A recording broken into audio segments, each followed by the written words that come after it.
Hello বন্ধুরা, আসসালামু আলাইকুম। তো এখন আমরা যেই বোর্ডটা নিয়ে এসেছি সেটা হচ্ছে দিনাজপুর বোর্ড। তো আমরা দেখব দিনাজপুর বোর্ডের 1 নম্বরটা। তো 1 নম্বরটা দেওয়া আছে এখানে, 1 নম্বর মেস টপোলজি থেকে আসছে। এটার উত্তর হবে ঘ নাম্বারটা।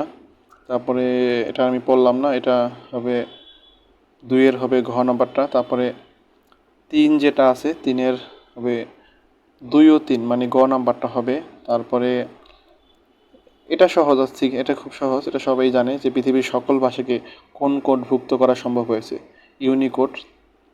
তারপরে তথ্য উপাত্ত সংরক্ষণের সাথে জড়িত কোনটা, অ্যাডার, ফ্লিপ ফ্লপ, রেজিস্টার। তো এটা হবে ফ্লিপ ফ্লপ মানে কি রেজিস্টার মানে গ নাম্বারটা। আর অ্যাডার দিয়ে মূলত আমরা যোগের কাজটা করি, যোগ। আর তথ্য সংরক্ষণ করি দিল ফ্লিপ ফ্লপ এর রেজিস্টার। এটা আমার ওই সাজেশনে ছিল এই এমসিকিউটা। তারপরে সঠিক HTML সিনট্যাক্স কোনটি, তো এখানে দেওয়া আছে। তো ইটালিক করার জন্য আমরা এইটা একটা ইউজ করি। তো 6-এর গ নাম্বারটা। তারপরে HTML এর একাধিক রোকে মার্জ করতে কোন অ্যাট্রিবিউট ব্যবহার করা হয়, তো আমরা রোকে করতে রো স্প্যান ব্যবহার করব অবশ্যই।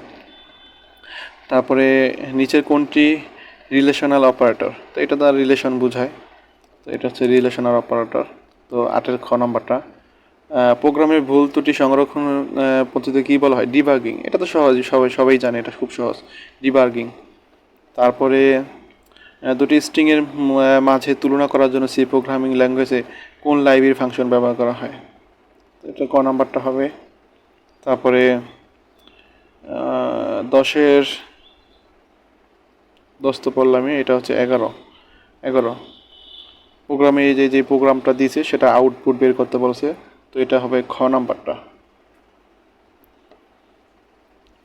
তারপরে দেখবো আমরা 12 নাম্বারটা, যে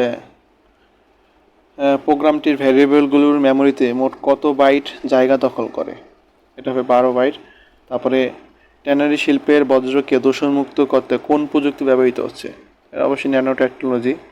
তারপরে নিচের কোন গ্যাসটি ক্রায়োজেনিক এজেন্ট নয়, কার্বন মনোক্সাইড। তারপরে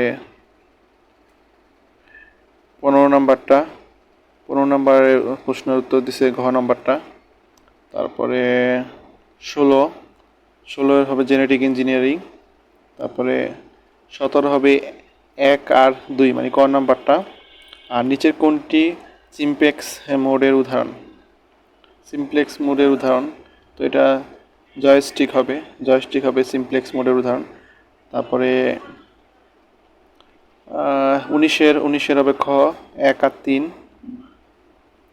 তারপরে আমরা যাবো 20-এ একটা এই যে বাইনারি হেক্সাডেসিমেলে দেওয়া আছে, তো এটা বাইনারি নিতে বলছে, তো 20-এর হবে ঘ নাম্বারটা।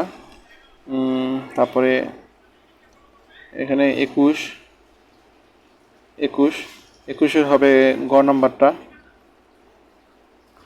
তারপরে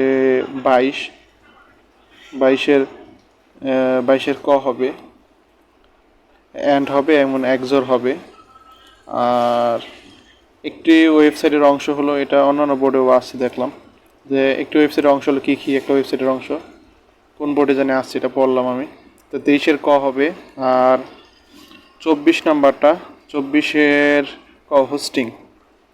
তো একটি ওয়েবসাইটকে পাবলিশ করার জন্য ওয়েব সার্ভারে ওয়েবসাইটটি আপলোড করার পদ্ধতি কী বলে, ওয়েব হোস্টিং অবশ্যই। তারপরে এখানে 25-এর ঘ নাম্বারটা হবে। তো এই ছিল আমাদের কুমিল্লা বোর্ডটি। পরবর্তী বোর্ডগুলো আমরা আপলোড করবো আস্তে আস্তে। তো সরি, এটা ছিল আমাদের দিনাজপুর বোর্ড। তো দিনাজপুর বোর্ডটি কুমিল্লা বোর্ড অলরেডি আমি আপলোড করে ফেলছি। তো সবাই ভালো থাকবেন, আসসালামু আলাইকুম।